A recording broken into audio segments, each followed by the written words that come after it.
ቤተልሔም ሜላትን አገኘቻት? ያኔ ቀድሜ ደርሼ ስለነበር እዛ እንኳን አልመጣችም። እንዴ ነኝና በቃሉ ይሄ የለየለት ጥጋብ። እኔ አቅሜን ታግዬ በተደጋጋሚ ተይ ብዬ ባስጠነቀቃትም ምንም ልሰማኝ አልቻለችም። ልጅ አንተና ሳትፈልግ አንዳንድ ሰው ክፉ ያደርጋል። ቀላል አሁን ይሄ ዘመን እኮ በጣም ክፉ ሆኗል። ዘመኑ እኮ ተበላሽቷል። ጥሩ ልሆንለት ባልከው ሰው ነው የምትበላሸው። እና ምን እናድርጋት አለቃ? እሷን ለእኔ ተዋት። ምን ልታደርጋት አስበህ ነው? ማደርጋትን እኔ አውቃለሁ። ምናልባት ከሰማችኝ እንደው ለመጨረሻ ጊዜ ላስጠቃት እንዴ? ከዚህ በኋላ ማስተያየት። እውነቴን ነው። በጣም ብዙ ነገር አድርገህልኛል። ታዲያ እንዴት ብዬ ነው ከአንተ ትእዛዝ የምወጣው? እና አንተን ዋሽተዋል እያልሽኝ? አይ እንደሱም አላልኩም። እና ታዲያ ምንድን? አንተ ነህ ተሳስቷል። እንዴት? አቶ መስፍንም ብቻውን ሳይሆን ወይዘሮ ሜላትንም ላገኛት ቀጠሮ ይዘን ነበር። ብቻ አግኝተሽ እንድታናግር ይፈልጋል። እሺ እሞክራለሁ። እባክሽ መሞከር አይደለም ድርጊት ነው የምፈልገው። እሺ አለቃ አደርገዋለሁ። በጣም ጥሩ። አሁን ወደ ስራ ተመለሽ። አለቃ ማላስቸግር ከሆነ አንድ ነገር ልጠይቅህ? እሺ ምንድን ነው እሱ? አንተ ነህ ሰላም እየነሳኝ ነው። ምን አድርጎ? በሄድኩበት ሁሉ አገኘዋለሁ። ኧረ ቤቲ ነቃ በይ። አንቺን መከተል እኮ የእሱ ስራው ነው። እና ቆይ ለተወሰነ ጊዜ ከኔ አታርቅልኝ? አሃ ተደብቀሽ መስራት የምትፈልጊው ስራ አለ? አረ እንደሱ አይደለም አለቃ። እንደዛ ከሆነ አንቺም የተባልሽውን ነገር አድርጊ፣ እሱም ስራውን ይስራ። እሺ አለቃ ይቅርታ። በቃ ልጅ ቤቲ አሁን ወደ ቢሮ ተመለሺ። ሰዎች እኔን ፈልገው ከመጡ ለነገ ቅጠሪያቸው። ሰላም ወይ? እሺ አለቃ ሰላም ወይ?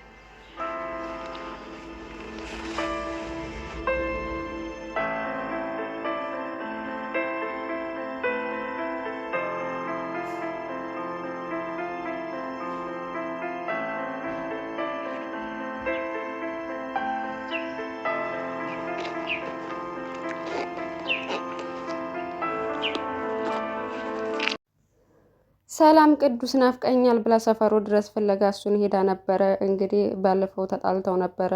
እሷ እውነቱን ስላወቀበት ቅዱስ እውነቱን ስላወቀ ሰላም በጣም ተናደበት። በተደጋጋሚ ስልክ ስም ሲደውል አታነሳለትም ነበር። ቤቷም እየሄደች በየተከተለ ቢያናግራት አልፈለገችውም ነበር። አሁን ግን ይቅርታ ማድረግ አለብሽ ብሎ ሁሉም ሰው ስለመከራት ይቅርታ ልታደርግለት ሰፈሩ ሄዳ በጣም ናፈቀኝ እና እኔ እኮ አታምነኝም ወደፊት አታምነኝም ብዬ ነው የራኩህ እንጂ እወድሃለሁ በጣም ናፈቀኝ። ለማንም ወንድ ቤቱ ድረስ ወይም ደግሞ ሰፈሩ ድረስ ሂጅ አግኝቼው አላውቅም። ለአንተ ግን መጣው እያለች ስትነግሪው እሱ በጣም እድለኛ ነኝ ታድዬ፣ እኔ አንቺ መድኃኒቴ ነኝ። ሲጀመር መጀመሪያውን ሳይሆን መጨረሻው ነው ማየት የምፈልገው፣ ስለዚህ አትጨነቂ ብለው በዚህ ምክንያት እንግዲህ ሁለታቸውም ታርቀዋል ማለት ነው ቅዱስና ሰላሚና። ነገር ግን አደፍርስ የሆነው አንተነህ በመሀል ደውሎ ነበር። ረጅም ጊዜ ደውሎላት አያውቅም። ባለፈው እንግዲህ ጽንሳ አስረግዟት ጽንሷን ካወረደች ነገሮች ሁሉ ምስቅልቅል ካለ በኋላ ድጋሚ ረስተው ሁላ ነበረ። ለረጅም ጊዜ ማንንም ሳታስብ ኑሯ ነበር። አሁን ግን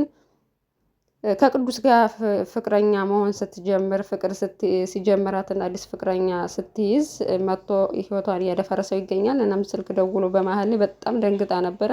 ከዚህ በፊትም ደውሎ ስለማያውቅ ማለት ነው። እና ምን ሆነሽ ነው ብሎ ቅዱስ ቢጠይቃትም ምንም አይደለም ብላ በቆመበት ጥለው ሄዳለች። እሱም ግራ ገብቶታል። ሳልፈልጋት ትመጣለች፣ ደግሞ ሳልፈልጋት ትሄዳለች። ምን ሆና ነው ልጅ ያማታል እንዴ እያለ ግራ እየተጋባ ይገኛል ማለት ነው። በሌላ በኩል ቤቲ አንተነህ እየተከታተላት ስለሆነና ይህን ነገር በተደጋጋሚ እየነገርኩሽ ነው ካላቆምሽ ሂጅ ላለቃ እናገራለሁ ብሎ ስላለ በሱ ጉዳይ ተጨንቃ ነበር። እንደተጨነቀች ደግሞ እህቷ ጽዮን ስለገባት ለምንድነው የተጨነቅሽው? ጭንቀትሽን ልትነግሪኝ ይገባል ስትላት ምንም አይደለም ጀመር አንቺ ትምህርትሽ ላይ ነው ማተኮር ያለብሽ፣ በእኔ ጉዳይ መጨነቅ የለብሽም ስትላት አንቺ ቆይ አሁንም ሕፃን ልጅ ነው እንዴ የምመስልሽ? እኔ እኮ አሁን አድጌያለሁ። ስለዚህ አንቺን የሚያስጨንቅሽ ነገር ሁሉ እኔን ያስጨንቀኛል፣ ልትነግሪኝ ይገባልና ችግርሽን ልካፈልሽ ብትላት በፍጹም ይሄ ስራ ጉዳይ ነው፣ ይህን ደግሞ ራሴ ፈታዋለሁ፣ ራሴ ነገሮችን አስተካክላለሁ ብላ ስትላትኝ እንደውም ተይው የራስሽ ጉዳይ ብላ እህትየዋ ተናዳ ጥላት ሄደች ማለት ነው። እናም አንተነህ እንደዛ ተው ሂዶ ለአቶ በቃሉ ተናግሯል ማለት ነው። እንደውም ነገር ጣለህ እንዴት መጣህ ዛሬ ሲለው የሆነ ጉዳይ ነው የመጣሁት እና በቤቲ ጉዳይ ነው፣ ቤቲ በጣም እያስቸገረች ነው፣ አንተ ካልካት ውጭ ከአንተ ትእዛዝ ውጭ በተደጋጋሚ መስፍንን እያገኘችው ነው። እየተቀጣጠሩ እየተገናኙ ነው። እንደውም ዛሬ ሜላትም ጭምር አብረው ተቀጣጥረው ነበር። ነገር ግን እኔ ቀድሜ ስለሄድኩ አላወሩም አልመጣችም ብሎ እንግዲህ እሱ አላወቀችም እሷ ሜላት እንደምትሄድ ሲጀመር። ከዛ በኋላ አቶ መስፍን ሲደውልላት እና ከባለቤቴ ጋር ነኝ ሲላት ነው ደንግጣ በዛው የቀረችው።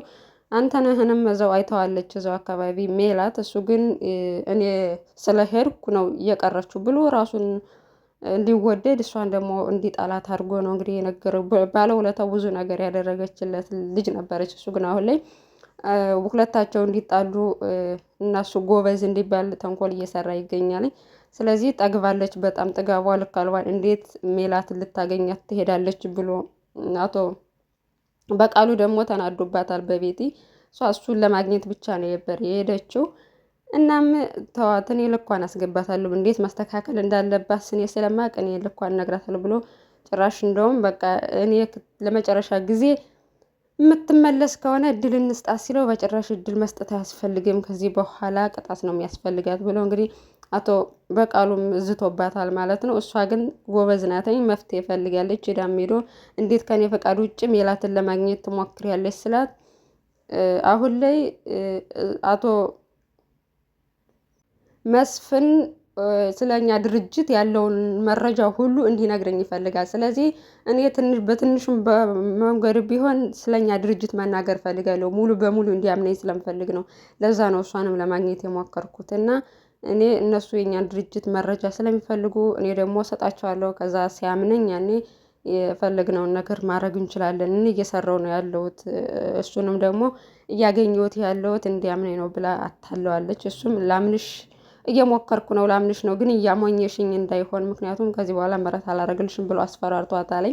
እናም ቤቲ ጠርጥራለች። ምክንያቱም እውነታውን ደብቋት ይሄን ነገር ይሄ ድርጅት የወይዘሮ ሜላት ድርጅት ከስሮ እኛ ትልቅ ደረጃ ላይ ከደረሰ ውጤታማ ከሆነ የሆነ ውለታ ውልልሻለሁ የሆነ ነገር ከፍትልሻለሁ ስላላት፣ አሁን ላይ ግን እያስፈራራት ነው። ይሄን ካላደረግሽ አልከፍትልሽም፣ ይሄን ካደረግሽ ከፍትልሻለሁ እያለ ስለሆነ መጨረሻ ላይ ግን እሷ ጠርጥራለች። እናም ለእህቷ አይደል እንደነገረቻት እኔ እንደውም የሚለውን ነገር ሁሉ የሚያደርግ አይመስለኝም። ምክንያቱም የሆነ አሁን የተንኩላ ሳየው የሆነ እኔን ወደ መሸወድ እየሄደ ነው። ስለዚህ እኔ መቅደም አለብኝ ብላ ስላሰበች ቤት የራሷን እርምጃ ልትጠቀም ነው ማለት ነው። በሌላ በኩል እዝራ ያው ሽማግሌ እንደሚልክ ተናግሮ ነበር ለአባቱ። አባቱም እሺ ችግር የለውም እኔ ያስተካክለዋለሁ ብሎ በነገረው መሰረት አሁን ላይ ጠርቶ እዛች ልጅ ጋር ምን ላይ ደረሳችሁ፣ እንዴት ናችሁ ሁኔታችሁ ብሎ ሲጠይቀው ደህና ናትና ሽማግሌውን አሁን ላይ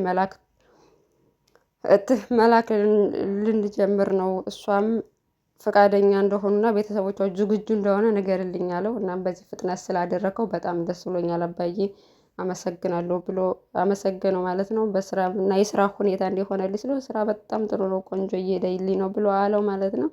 እናም ሽማግሌ እንዲልኩ ስለተመቻቸ ሀናን ሄዶ ጠየቃት። ግን ሀና አባቴ አሁን ላይ ዝግጁ ነው ሽማግሌ ለመላክ፣ ስለዚህ የእናንተ ቤተሰብ ለመቀበል ዝግጁ ነው ወይ ብሎ ሲላተኝ